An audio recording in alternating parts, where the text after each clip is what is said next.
Lysergic acid diethylamide, arguably the most popular psychedelic substance in the world, has a reputation in 2017 as either an old drug of the past or still one of the most profound and important substances of all time.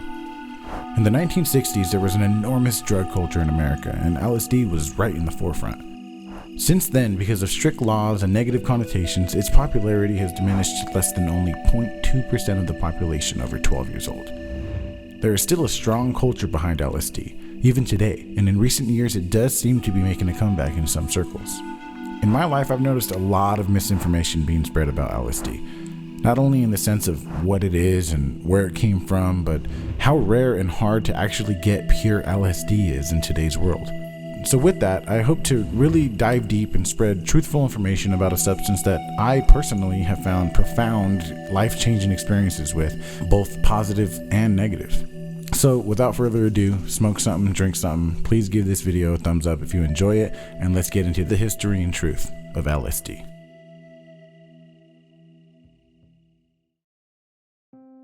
LSD was first synthesized on November 16, 1938 by the Swiss chemist Albert Hofmann, with the intent of obtaining a respiratory and circulatory stimulant.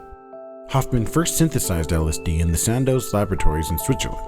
Though it was synthesized, the actual psychedelic properties of LSD weren't found until 5 years later in 1943. Albert Hofmann was born in Baden, Switzerland, the oldest of 4 children born to factory worker Adolf Hofmann and his wife Elizabeth. Since Hofmann's family had such low income, his education was paid for by his godfather. Hofmann's father became ill, and around this time he got a job as a commercial apprentice while still attending school. At the age of 20, he began his chemistry degree at the University of Zurich, finishing only 3 years later in 1929, 9 years before the discovery of LSD. Hofmann gave more insight to his decision to becoming a chemist during a speech he gave in 1996. He said, "One often asks oneself what roles planning and chance play in the realization of the most important events in our lives. With respect to a given event, this involves the question just how much was destiny, how much free will. This question has preoccupied me again and again in relation to one of the most significant and consequential events in my life in relation to the discovery of LSD. In order that this event might have occurred, the switches must have been set in quite a specific direction at various points in my life. In deciding on my profession, I had to choose to become a chemist. This decision was not easy for me. I had already taken a Latin matricular exam, and therefore a career in the humanities stood out most prominently in the foreground. Moreover, an artistic career was tempting. In the end, however, it was a problem of theoretical knowledge which induced me to study chemistry, which was a great surprise to all who knew me." Hofmann joined the pharmaceutical chemical department of Sandoz laboratories. He began studying the medicinal plant squill and the fungus ergot as part of a program to purify and synthesize active compounds for use as medicines. While researching lysergic acid derivatives, Hofmann first synthesized LSD on November 16, 1938. The main intention of this synthesis was to obtain a way to stimulate the circulation of blood in the body. Though Hofmann found it did not work for that reason, so it was set aside for 5 years until April 16, 1943, when Hofmann decided to take a second look at it. While resynthesizing LSD, he accidentally absorbed a small amount of the drug through his fingertips and discovered its powerful effects. He described what happened and how he felt as, "Last Friday, April 16, 1943, I was forced to interrupt my work in the laboratory in the middle of the afternoon and proceed home. Being affected by a remarkable restlessness, combined with a slight dizziness, at home I lay down and sank into a not unpleasant intoxicated-like condition, characterized by an extremely stimulated imagination. In a dreamlike state with eyes closed, I found the daylight to be unpleasantly glaring. I perceived an uninterrupted stream of fantastic pictures, extraordinary shapes with intense kaleidoscope play of colors. After some 2 hours, this condition faded away." This was altogether a remarkable experience, both in its sudden onset and its extraordinary course. It seemed to have resulted from some external toxic influence. I surmised a connection with the substance I had been working with at the time, lysergic acid diethylamide. If LSD-25 had indeed been the cause of this bizarre experience, then it must be a substance of extraordinary potency. There seemed to be only one way of getting to the bottom of this. I decided on a self-experiment.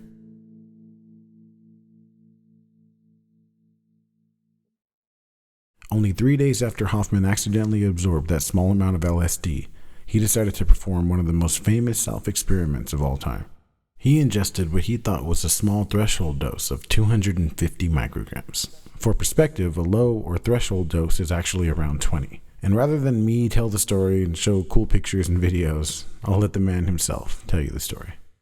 Being a cautious man, I started with a very, very little amount, only with a quarter of a milligram. I tasted, and then I had I could say a terrible experience. It came up very, very strong. It took me, and then I went home, asked my laboratory assistant to accompany me, and that was a famous bicycle ride. I had to bicycle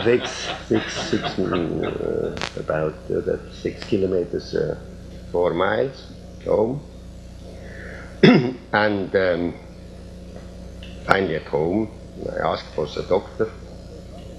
And that time I got in a very, very terrifying situation. All was so strange, became so strange, and I had the feeling maybe that you have become insane now. And then, if you know, you may know, if you some feeling comes up, it is terribly enhanced. And because I did not know if ever I would come back of this other reality. That made me fearful, and if you have got to in a state of fear, then it is enhanced, and that was very, very terrifying.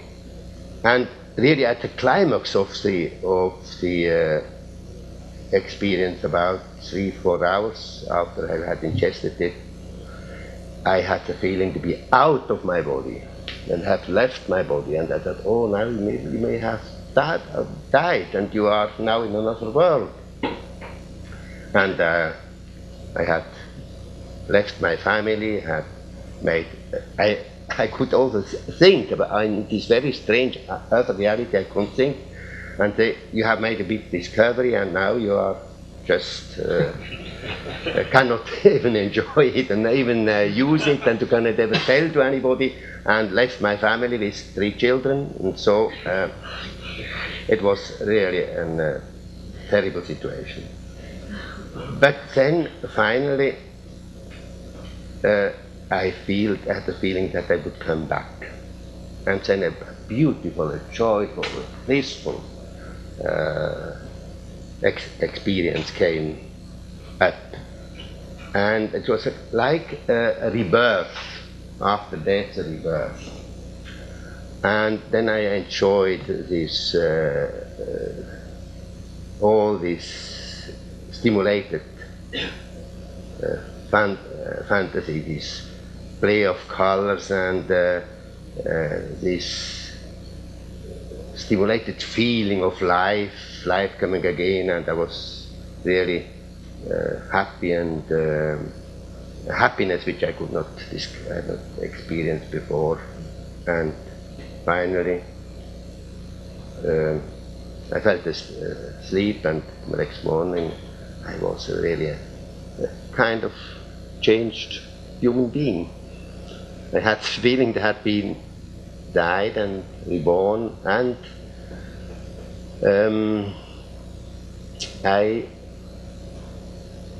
it was the beginning of my thinking about what is really reality, because I had left our everyday reality, had been in another reality, and that was beginning of an insight in our world which I never would have had without this experience. The event of the first LSD trip in history is known as Bicycle Day. This proved to Hoffman that he had indeed made a significant discovery. It was some sort of psychoactive substance that was extremely powerful and very potent, capable of strong shifts in consciousness. Hoffman's first thought was that this substance could be a powerful psychiatric tool. Because of his experience, he said he could never imagine it becoming a recreational drug. LSD was introduced as a commercial medication under the trade name Lsd for various psychiatric uses in 1947. LSD was eventually brought to the attention of the United States in 1949 by Sandoz Laboratories because they believed it might have clinical uses. It may be hard to believe, but in the 1950s, LSD had a pretty good reputation. Mainstream media reported on the research of the substance and its growing use in psychiatry. Time magazine even published 6 positive reports on LSD between 1954 and 1959. In the mid-1950s, Lsd research was being conducted in many different major American medical centers where it was mostly used as a means of temporarily replicating the effects of mental illness. Only a few had actually thought about the idea for using it with help with other more minor issues like depression, alcoholism, and even creativity.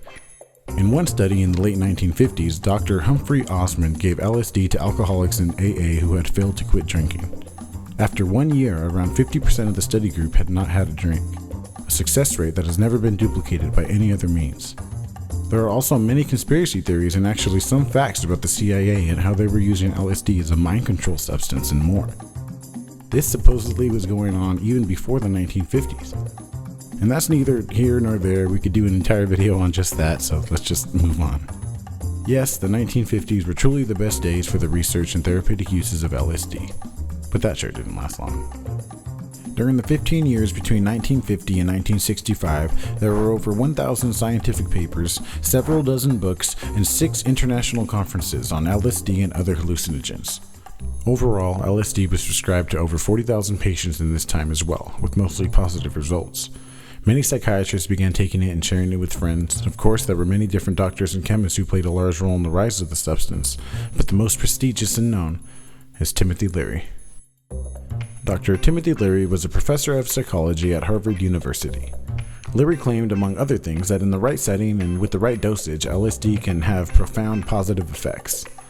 Dr. Leary began conducting experiments with psilocybin in 1960 on himself and a number of Harvard graduate students after trying the mushrooms while visiting Mexico. Leary was later introduced to LSD and eventually called it his mental catalyst of choice. Leary and his team at Harvard performed many different experiments and studies, and there is much controversy surrounding the results.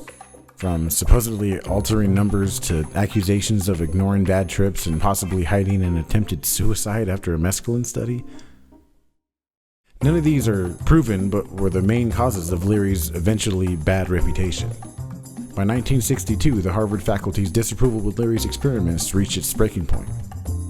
Leary was informed the CIA was monitoring his research, other professors began complaining, and even parents of the kids at the school also complained. Leary seemed to be well-intentioned, but eventually he, along with another Harvard professor, Richard Alpert, were dismissed from the university in 1963 for, quote, failing to keep his classroom appointments and making himself absent from Cambridge without permission. After this, Leary and friends acquired a 64-room mansion in New York where they continued their experiments. I bring this up because it's one of the largest events that sparked the public outcry against psychedelics. By the mid-1960s, the backlash against LSD had grown to new political and national levels. It was all over the country now, and there was so much propaganda mixed with some truth about very bad things happening while on the substance. From people accidentally killing themselves, running into traffic, to jumping off buildings, these were real stories, and at the time LSD, or should I say acid, was being looked at as a toxic chemical. LSD was declared a Schedule I substance, legally designating that the drug had a high potential for abuse and had no medical uses at all. LSD was removed from legal circulation, and that did nothing but interest the public more. Timothy Leary was doing interviews with Playboy, and Alfred Hubbard was introducing the drug to everyone from scientists to politicians. LSD was no longer the respected substance in medicine it began as with Dr. Hoffman on that bicycle trip that first day. It was now an illegal recreational drug only being used correctly by a very small amount of its users. Eventually, as the decades went on, LSD's popularity dropped significantly and eventually became the low statistic that it is today. Up until the 1970s, psychiatrists, therapists, and researchers administered LSD to thousands of people as a treatment for everything from alcoholism to anxiety and depression in people with advanced stage cancer, among so many other things. There are studies that show it can help from everything to headaches to creativity to just overall happiness. Do the research yourself. You can check out the links in the description to really dive deep into the hundreds of reports of positive effects of LSD. It's funny, recently I got into a conversation with somebody about the possibility of overdosing on LSD. He swore it was possible and that it happened all the time, and I did my best to have a conversation about it, but sometimes there's just no talking to people who've already made up their mind. The only thing I can hope for, and what the point of this whole History and Truth series has been, is to spread truthful information to people who may not have opened their mind to the possibilities at first. Cheers, and here's to a long future of more truth and more honest documentary style content. Quick special thanks to everybody who supports the channel on Patreon. You guys are awesome. Doing videos like this takes an enormous amount of time and money, and moving forward I do need your guys' help to make them. Like we all know, YouTube is not paying great, if at all, lately, especially with the content like this, so please consider supporting us on Patreon and helping me bring better and more frequent content to you. It's easy, you just basically pledge anywhere from $1 to $15 or more a month, and along with supporting the channel you get a lot of cool stuff like your name in the credits of all the videos, free merchandise, and a whole bunch of other stuff. I won't go into detail on it now, just check that out if you're interested and I appreciate you. So yeah, thank you so much for watching. Please consider subscribing if you haven't already, and as always, smoke something, drink something, and I'll see you guys on Sunday. Peace.